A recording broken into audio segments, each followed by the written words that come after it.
before we start, make sure to subscribe to my channel. Let's hit 5K subscribers together. It all started on a quiet Thursday night, one of those ordinary evenings that seem harmless until a single sentence changes everything. We were in the living room, the air between us so thick with tension it felt almost solid. She looked at me, her eyes distant, cold, and said words I'll never forget. "I don't want this with you." Her tone wasn't angry or dramatic. It was casual, almost bored. And yet, it landed harder than any argument we'd ever had. I froze, trying to process what I'd just heard. My mind raced, questioning if I'd misheard, if it was some fleeting frustration. But deep down, I knew it wasn't. She meant it, and the weight of that truth hit me like lightning. Of course, she expected a reaction. She expected me to beg, plead, do anything to convince her to stay.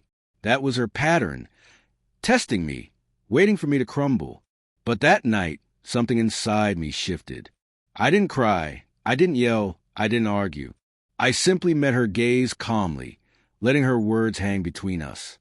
I realized begging for love from someone who had already decided to dismiss you was meaningless. And in that realization, clarity washed over me. I understood more than ever that her words reflected her indifference, not my value. The rest of the night passed in silence. I went to bed, but sleep wouldn't come.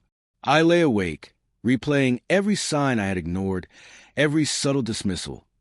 Every moment she made me feel invisible. The late nights at work, the secret phone calls, the smirks when I tried to connect, it all made sense now. Her words weren't isolated. They were the culmination of months, maybe years, of growing indifference. And for the first time, I felt a shift in power in my chest. I knew I had to act, not out of revenge, but out of respect for myself. The next morning, I woke calm. I didn't rush to her, didn't plead or explain, didn't leave an emotional note. I sat at the kitchen table, phone in hand, and typed a simple, unshakable message. Then, "I don't want you anymore." No caps, no exclamation points, just a statement of fact. I hit send and set my phone down, breathing the clarity like a weight lifting from my shoulders. For the first time in months, I wasn't begging for love. I wasn't waiting for permission to feel valued. I had taken control of my life, my emotions, my choices. Her reaction was immediate and frantic. My phone buzzed nonstop, calls, texts, voice messages, each one more desperate than the last. She couldn't comprehend how I could respond calmly, untouched by the pain and panic she expected. Her indifference in the night, before collided with the reality that I would no longer tolerate it. For the first time, she understood that actions have consequences. The man she assumed would beg, who she thought would silently endure her cruelty, had finally chosen himself. That realization left her scrambling, desperate, completely exposed. I didn't answer immediately. I wanted her to sit with her words, to feel the weight of what she had said, and the shock of my response. Each frantic message only confirmed the truth I'd known all along. Respect cannot be demanded, and love cannot survive where it's absent. I wasn't cruel. I wasn't angry.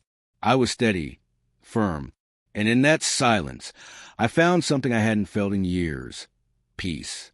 The quiet power of reclaiming my life felt stronger than any argument we'd ever had. Eventually, she got through. Her voice trembled, urgent, desperate. "Please, we can fix this. I didn't mean it. I love you." For a moment, I felt the pull of old comfort, of familiarity. But I remember the nights I had spent invisible, dismissed while she acted indifferent. I couldn't go back. I refused to. I stayed calm, letting her panic echo in the space I carved between us. This was a negotiation. It was a boundary, a reclamation of my worth, and she was seeing it in real time. I spoke slowly, deliberately. "If you don't want this, then I don't want it either. I'm done wasting time on someone who doesn't value me." I could hear her inhale sharply, her voice faltering. For the first time, she saw me as someone she couldn't manipulate, couldn't control. I wasn't retaliating. I was standing firm. The shock on her face was priceless. That shock wasn't just about losing me. It was about realizing that all the power she thought she held had vanished in a single calm sentence. The rest of the day, she kept calling and texting. each attempt more frantic than the last. I didn't respond. Each desperate message reminded me why I had sent that text in the first place.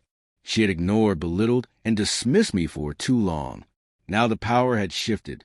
I was no longer the man she could walk over, no longer someone who tolerated disrespect silently. And the clarity of that reality brought a peace I hadn't known I was capable of feeling.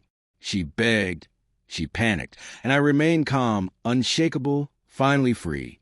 That night, I went to bed alone, but for the first time in years, I didn't feel lonely. I felt alive, in control, at peace. Love cannot survive without respect, and respect cannot be demanded. It must be earned.